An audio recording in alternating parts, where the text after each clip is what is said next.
발가락 5개가 다 꺾여 있는지, 특히 새끼발가락까지. 근데 새끼발가락 나는 떠 있는데 하는 사람도 있거든요. 뒤꿈치와 하체의 힘으로 밀고 나가는 거. 그래서 팔 힘으로만 쑥 밀려 나가지 않도록. 롱 스트레치 자체가 플랭크를 베이스로 해서 캐리지가 움직이는 동작이잖아요. 그러면은 이 사람은 이미 매트에서 플랭크 동작을 해본 사람이어야 하겠죠.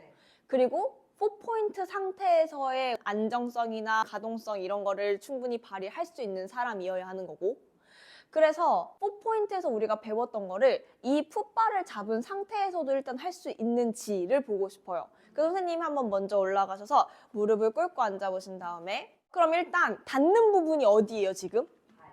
발, 네, 그리고 손, 이렇게 닿잖아요. 그러면 일단 발부터 생각을 해볼게요. 내가 발을 그냥 우리가 아무렇게나 지금 올라가가지고 그냥 이렇게 무릎 꿇은 상태에서 이렇게 해버리면 약간 발가락끼리도 제대로 정렬이 되어 있지 않고 발바닥도 전체가 닿지 않고 이런 경우가 많아요. 그래서 이 발가락 5개가 다 꺾여 있는지, 특히 새끼발가락까지. 근데 새끼발가락 나는 떠 있는데 하는 사람도 있거든요. 근데 떠 있어도 선생님 한번 주저앉아 보세요. 앉은 상태에서 이렇게 발가락을 해보면 확실하게 달라요. 한번 조정을 한 거랑. 그래서 내 발가락 5개가 다 잘 꺾여 있는지, 발볼이랑 뒤꿈치가 뒤에 다 닿아야 해요. 그러면 내가 손을 짚고 나서 완전히 앉던지 아니면 살짝 엉덩이를 들던지 상관이 없으니까 일단 내 발 전체가 뒤꿈치까지 닿게 하는 게 목표예요. 그럼 무릎도 그거에 맞춰서 골반 너비 정도로 세팅이 되어 있고 양팔도 어깨 너비로 세팅을 했어요.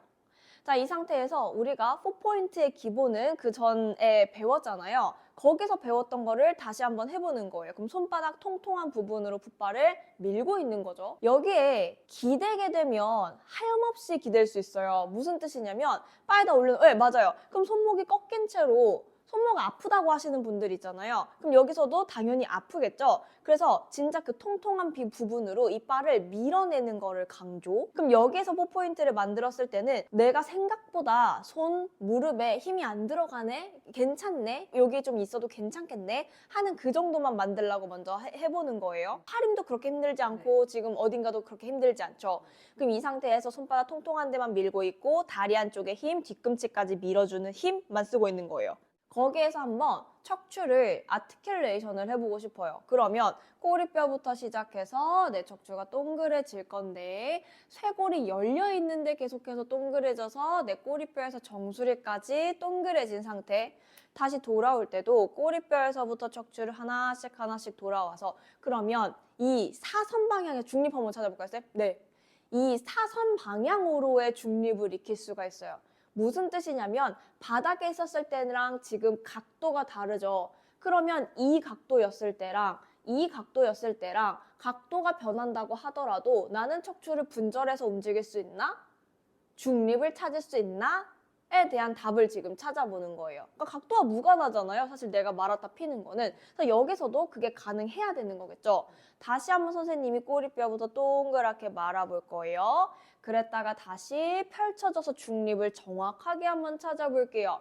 찾고 나면 여기서도 미니 스완을 할 수 있어요. 그러면 시선부터 시작해서 위로 올라가 주는 거죠. 그렇죠. 다시 돌아와 보세요. 중립. 이때 가장 많이 할 수 있는 실수가 내가 여기서부터 올라가주는 스완을 해야 되는데 어떻게? 갈비뼈를 오히려 아래로 내려주면서 떨구면서 이렇게 스완을 하려고 하죠. 네. 이게 제일 많이 보여주는 느낌이에요. 근데 그게 아니라 우리가 원하는 건 어떻게? 위로 앞으로. 그렇죠. 이거. 다시 한번 중립. 보통 많이 하는 거 한번 보여주세요. 잘못된 건데 제일 많이 하는 거. 얘를 떨구면서 이렇게 열려주려고 하는 거. 그거 아니라는 거. 오케이, 그럼 중립을 찾았고 잠깐 주저앉아서 잠깐 쉬어볼게요. 척추 움직임이 이제 되잖아요. 그러면은 이제 우리가 플랭크를 가기 전에 머리에서부터 무릎까지 일직선이 되는 숏 플랭크가 먼저 가능했으면 좋겠어요.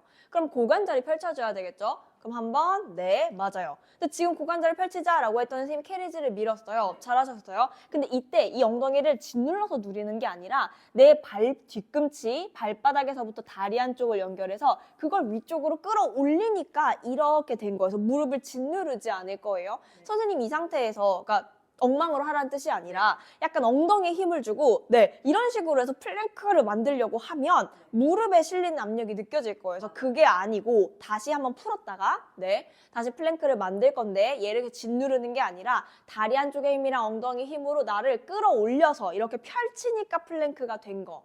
그럼 이렇게 가능하다면 굳이 우리가 밀고 나갈 이유가 없어요. 그대로 앞으로 그냥 들어와 보시겠어요? 가능한 만큼 쭉쭉쭉쭉 계속 들어와요. 네. 그럼 여기서도 플랭크가 가능하다는 거겠죠? 다시 한번 풀어보세요. 그럼 이번에는 안 밀고 방금 전에 다 들어와 있는 플랭크로 한 번에 만들 거예요. 안 밀어요. 네. 다시 빠졌다가 한 번만 다시 안 밀고 플랭크 만들 거예요. 그럼 내 마음이 생각보다 얘를 이렇게 끌고 들어가면서 앞으로 위로 올라가는 마음으로 플랭크를 만들어야 될 거예요. 다시 앉아볼게요. 자, 그러면 굳이 왜 이렇게 해야 돼? 그러니까 밀어도 되는 거잖아요. 그러니까 처음에는 이 자세를 모르거나 처음에 하는 거기 때문에 우리가 하나씩 알려줘야 되죠. 그럼 이 사람이 좀 만들기 편안한 플랭크. 아, 이 사람은 내가 말을 했더니 밀면서 나갔어. 그럼 이게 조금 편안하게 느껴져서 본능적으로 한 거잖아요. 그럼 그렇게 하게 해요. 근데 거기서 힘을 찾았잖아요. 그러면 이렇게 완전히 들어온 플랭크도 할 수 있었으면 좋겠어요. 왜냐면 언제나 내가 이렇게 밀어낸 상태에서만 플랭크를 할 수 있는 그 힘을 쓸 수 있는 사람인 게 아니라 이렇게 내가 당겨오는 힘을 써서 캐리지가 다 닫힌 상태에서도 시작 자세를 만들 수 있는 사람이고 싶은 거거든요. 그 사실 쓰는 힘이 다르잖아요. 저는 이 힘도 있었으면 좋겠거든요.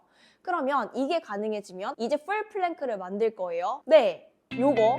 그럼 여기서도 똑같아요. 얘를 막 짓누르고 막 이렇게 날고 있는 느낌이 아니라 그냥 길어지면서 지금 플랭크를 만들었어요.